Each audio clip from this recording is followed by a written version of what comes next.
the heater vent, and snuggle up with a blanket and a couple magazines, National Geographic and Time Life magazine. Look at those pictures. And she loved looking at pictures, seeing how people adapted to the environment.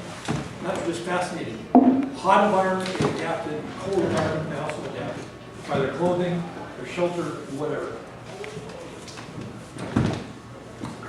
The main driving force behind a solution is a need. But not all needs are created equal. Difficult situations, perceived problems, and emergency situations can inspire us to be more innovative and to reach new creative heights. Paige's speech is project number 4 from the Competent Communicator Manual. Her speech is titled, Necessity is the Mother of Invention. Please welcome Paige Olson.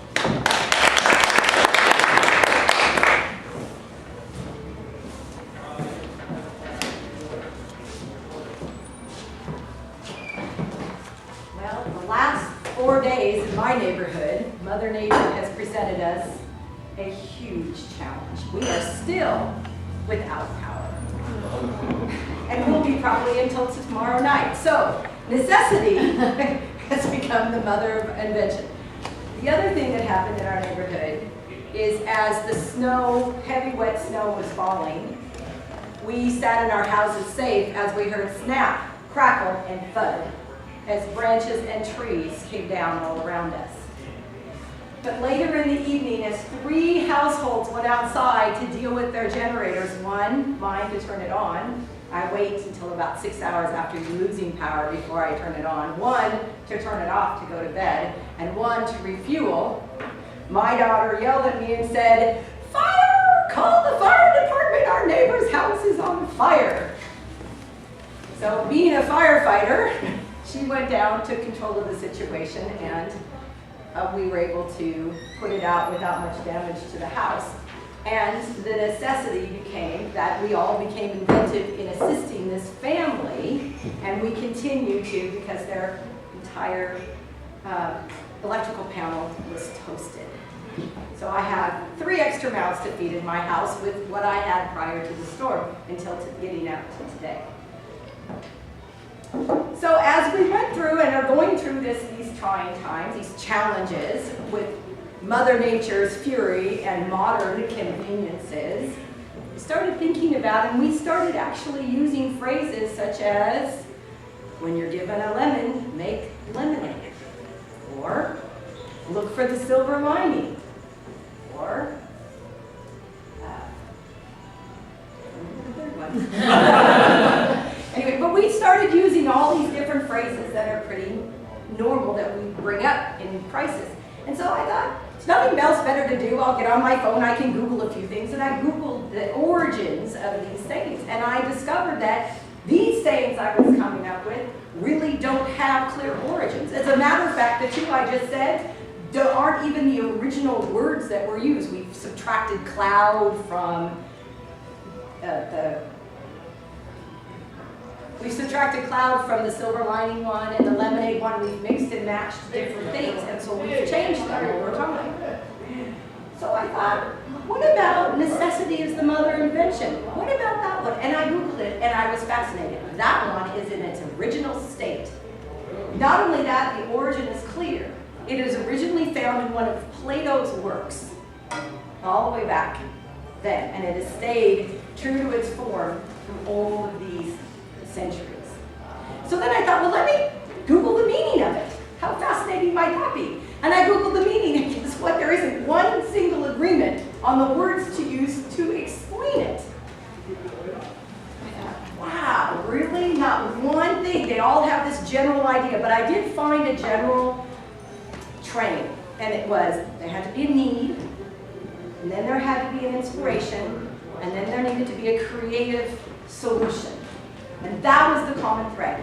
So then I Googled around and I found there was one fable, Aesop's fable story, that is used the most in describing what this phrase means. And it's called the crow in the picture.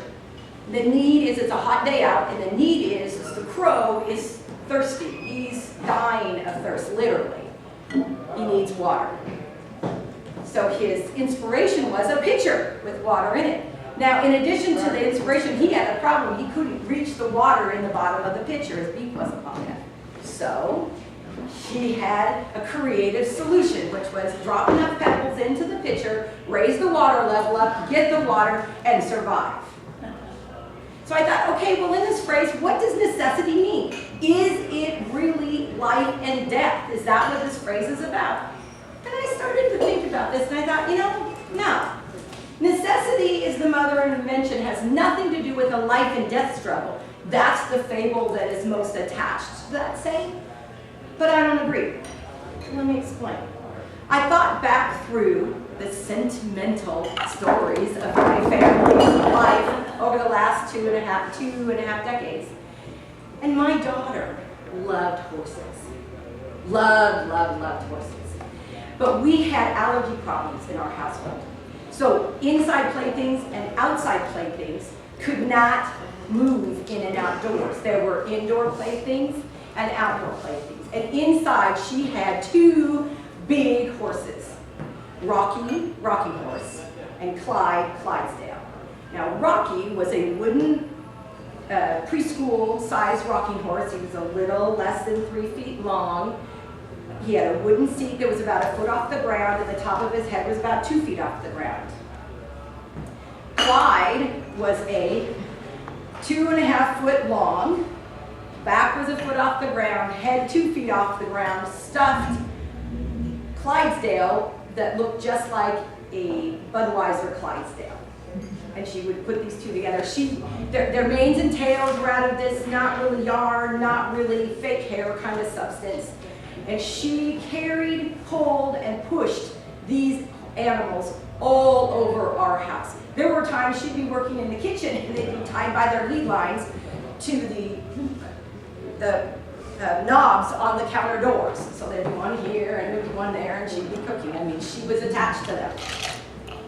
What do you do? 3.5 years old, she really wants an outdoor horse, and we were living in Clyde Hill. There's no such thing as outdoor live animals of that sort. And so, what do? I got a phone call from my mom, and she said, your oldest brother's in town, come over for a visit.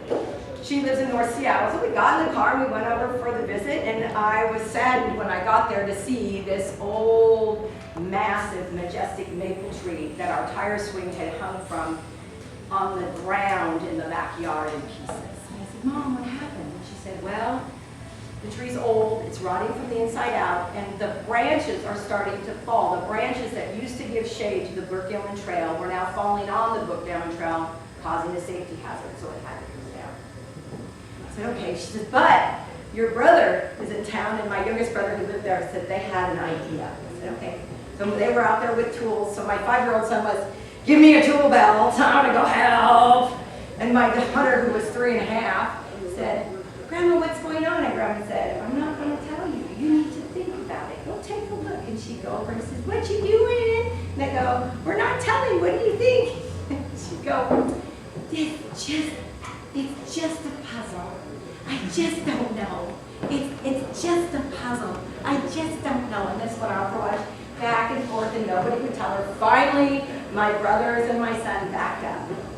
And there was this thing standing there. It was wooden. It was about the width of a minivan, and it stood about the height of the back of a minivan. It was a huge round log about this round, and off the top of it came another, what had been a branch that stopped.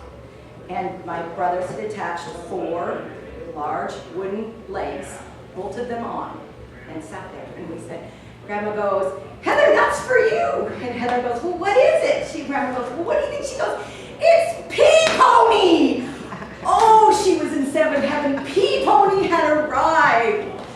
We stuck Pea Pony. That became his name and was his name for years to come. She stuck Pea Pony in the back. We took Pea Pony home. This satisfied a need. And so outside she had her horse. We attached yarn to the mane for manes and tails.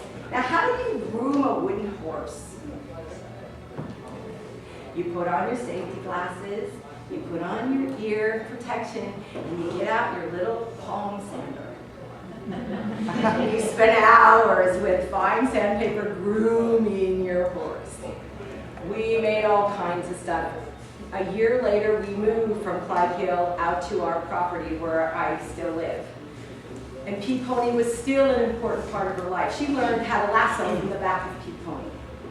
But while we were living out there, we started to winter friends petting zoos. So we had donkeys and goats and cows and stuff on our property. And eventually, just before she turned 8, horses came to live with us, as she likes to say. So Pea Pony became a sentimental memory as time went on. We have great pictures, which I brought some, and if everybody's interested in seeing what this was. But so then I thought, does this fit the necessity is the mother of invention? And I thought, okay, well, let's look at this. Is there a need that needed to be filled? Some people might argue it wasn't really a need, it was a desire. But to get her to spend hours of play outside, not being able to bring her inside horses, which she was emotionally attached to outside, this became a need for her. So it was a need. The inspiration was an old maple tree that needed to come down. And the creative solution was the birth of people.